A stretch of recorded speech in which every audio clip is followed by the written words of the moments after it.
شیخ الاسلام مدینہ منورہ جانے سے پہلے محبوب علی بادشاہ کے استاذ بن چکے تھے، اور وہ بھی ایسے ہی نہیں آئے کسی نے خواہش کی تو جی ہاں کہہ کر قبول کر لیا ہو۔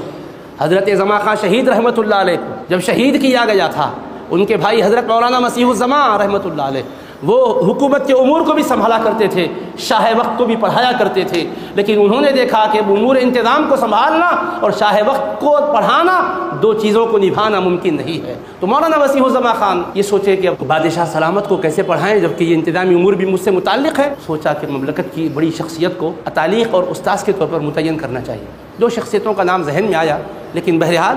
حضرت شیخ الاسلام مولانا محمد انوار اللہ فاروقی رحمۃ اللہ علیہ کا جوانی کا پیریڈ تھا، ان کا چہرہ جب سامنے آیا نظر ٹک گئی، پھر ادھر ہٹی نہ ادھر ہٹی،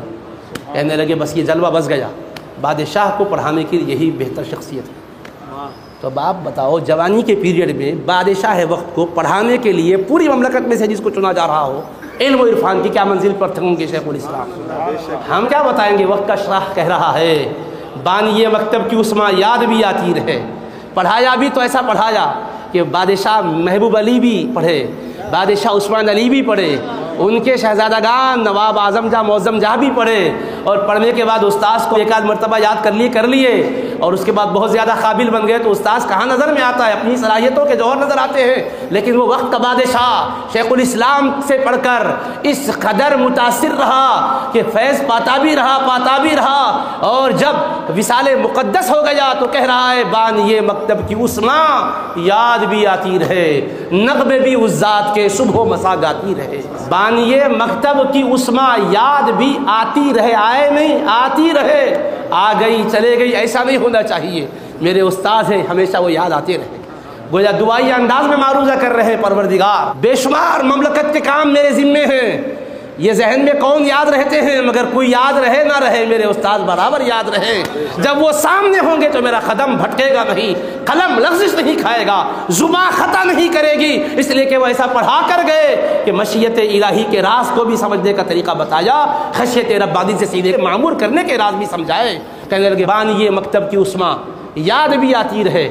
بانی مکتب کی عثما یاد بھی آتی رہے، نغمے بھی اس ذات کے صبح و مسا گاتی رہے۔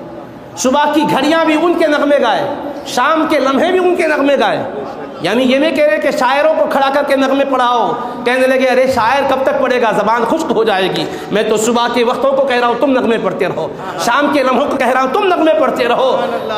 بانی مکتب کی عثما یاد بھی آتی رہے، نغمے بھی اس ذات کے صبح و مسا گاتی رہے، برسرے قبر مطہر کہتا ہے سارا جہاں آمد فصل بہاری پھول برساتی رہے۔ بادشاہ سلامت یہ کہنا چاہتے ہیں کہ ہم لا کر کیا پھول پیش کریں گے ان کی بازار پر، ہم پھول لائیں گے، پھول کی دکان سے دکان اٹھ جائے گی، پھول مرجھا جائیں گے، آمد فصل بہاری پھول برساتی رہے۔ تو فصل بہاری آئے اور پھول برساتی رہے، اور فصل بہاری آتی ہے تو فصل خزاں بھی آتی ہے، یہ وہ فصل بہاری نہیں کہ خزاں جس کے بعد آئے، یہ وہ فصل بہاری ہے جس میں دوام اور تسلسل ہو۔ آمد فصل بہاری پھول برساتی رہے، اتنا نقش بٹھایا تھا شیخ الاسلام نے اپنے مقام کے ذریعے سے سلطان وقت کے ذہن پر۔ آپ غور فرمائیے، آپ سوچئے کہ کس قدر